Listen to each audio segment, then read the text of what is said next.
This movement right here is one of those exercises that never really made sense to me.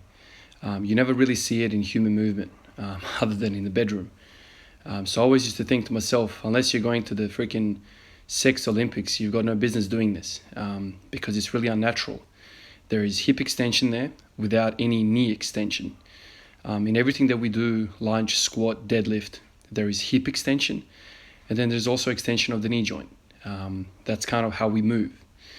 In this instance, you're just flexing the hips with nothing happening in the knees. So your hamstrings are short on one end and getting kind of shorter on the other end. So it's not like the knee is extending with the hip. So it's kind of an unnatural thing to do. To me, when I think about this, I think if you're a sports kind of athlete, if you're a field athlete, basketball or soccer player, if you were to do this, I would imagine that the risk of injury of the hamstring would be very high because it's unnatural. You're extending the hip and the knee joint is kind of flexed. So if you were to get really good at this movement and then progress to the field and kind of go through a lunge or a sprint, I see the hamstring popping. The reason I'm doing it today though is because I've woken up this morning, another 5 a.m. session, feeling really stiff in the hips. I've picked up a bit of a pattern here. These stiff days are becoming more and more common. I'm kind of losing some hip mobility, which for me is an alarming thing. It has been, I don't know, I have to look back at the log, 2 or 3 weeks now since I've kind of been chasing some, quad strength, leg drive off the deadlift in that kind of parallel position in the squat. And as I've kind of pursued that, I've seen my hip mobility decrease. Last night, watching the TV with the fam, I've noticed that my hip internal rotation is basically at a rock bottom. This is interesting because I have kind of stretched a little bit in this kind of time frame. I've kind of had a niggling feeling that this was happening, but last night I did some kind of hip internal rotation checks, and I've got basically 0 degrees. I've been doing Bulgarian split squats, I've been doing squats, bodyweight squats, but it seems to be not having an effect that I wanted. I'm getting more quad strength, I feel. My quads increased in size, but my hip internal rotation is basically taking a dump. And I can feel that when I go into the squats, especially in these 5 a.m. sessions where I've basically gone from a hibernation straight to a squat. So I started off today. Last night I did some reading, read some stuff about from Brett Contreras, the glute guy, read some more stuff on T-Nation.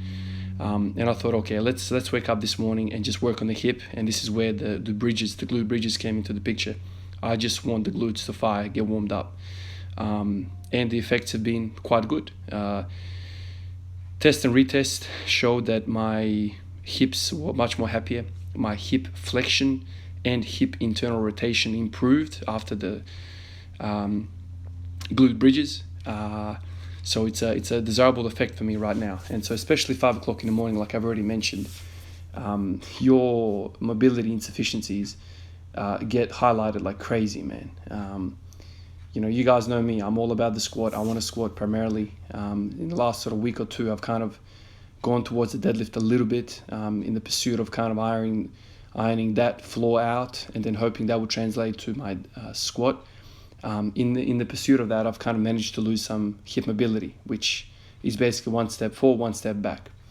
So I think I'm going crazy. Sometimes I think I'm going damn crazy, running around the whole freaking anatomy of the human body, naming all these functions, all these insertion points, origins, adductors, hamstrings, quads, glutes, freaking glute med, min, all this stuff. I feel like I'm running around. It seems as though to me that the posterior chain cannot be neglected. Not that I have neglected the posterior chain, but I feel like because of this quad work that I've done, because of this anterior chain attention that I've given it, I've kind of further gone into something that I've always had, which is anterior pelvic tilt. Now, from everything that I've read and everything that I know, the more anterior pelvic tilt you have, the less hip internal rotation you are ever going to have. So the very act of your pelvis tilting forward basically shortens or decreases the window of possibility for your hip to internally rotate or medially rotate. So people that have Posterior pelvic tilt, like the dudes that walk around with no ass at all, tucked under, those guys can display a lot of hip internal rotation. Those guys might lack in external rotation. Now, when I tested mine, I have ample external rotation, which is consistent with this theory. I have anterior pelvic tilt, which means I can exteriorly rotate easily, but the opposite can't be said. So it's my best interest to kind of restore some of the pelvic balance, so shifting the pelvis back, so I can get some freaking hip internal rotation, so I can squat more comfortably, so I can exhibit some proper biomechanics for the squat. So it's a weird thing. The squat and the deadlift use the same muscles, but they have different effects. So my approach to this is I need to restore my pelvis. Predominantly, you can, and I did that last night. You can get into some hip flexor stretches, like with the kneeling, kind of the wedding pose, whatever it's called. I don't even know what it's called. It's like, one knee on the ground, kind of 90-90 kind of knee bend and hip bend.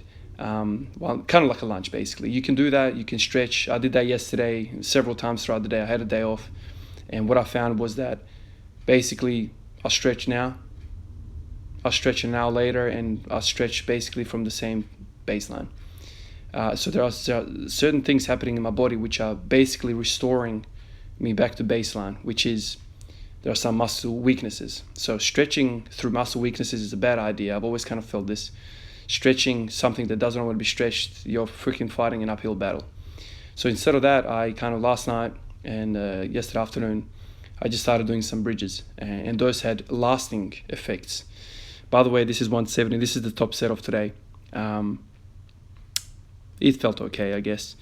The mobility is not up to scratch. Anyway, so yesterday I did the glute bridges, and pumping up the glutes in this way kind of had lasting effects to my hip mobility. Whereas if I just stretch the hip flexors kind of on the other side, that would last like minutes. So I think the approach is to kind of activate the glutes and force the glutes to kind of push the hip flexors open, which is kind of interesting because all this quad attention has maybe jacked up my rectus femoris and has been pulling the pelvis down. So a few things to think about, a few things to kind of come up with here. I still think my quads need attention, but also at the same time I cannot not pay attention to the glutes, because anterior pelvic tilt means the quads only get shorter, my glutes turn off, and I lose my hip internal rotation. If you lose your hip internal rotation, you might as well, farewell your athleticism. You cannot be explosive and strong without having hip internal rotation. You have to have it. So if you are, kind of predisposed to that kind of position, you need to kind of base your training in a way that you have to reverse that.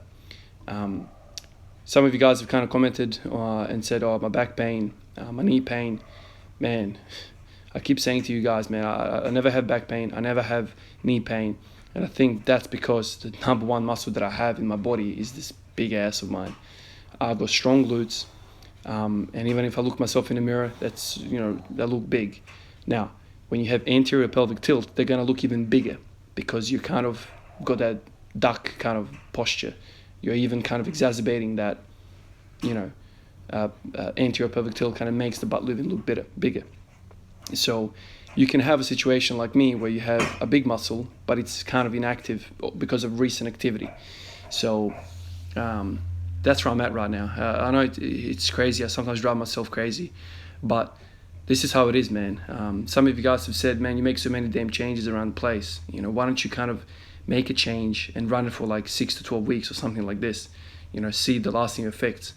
To me, that doesn't make sense. It never has made sense.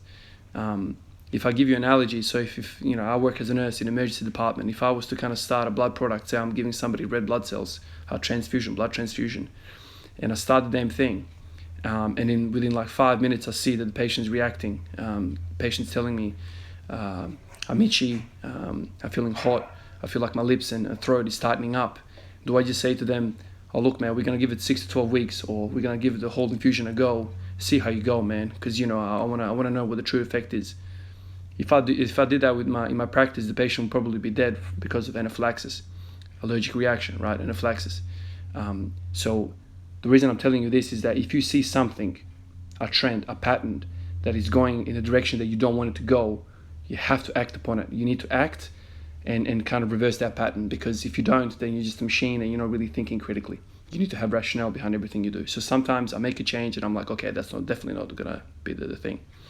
Anyway, guys, let me get out of here, shower, and get back to work, earn some money. I'll catch you guys in the next one. Peace out.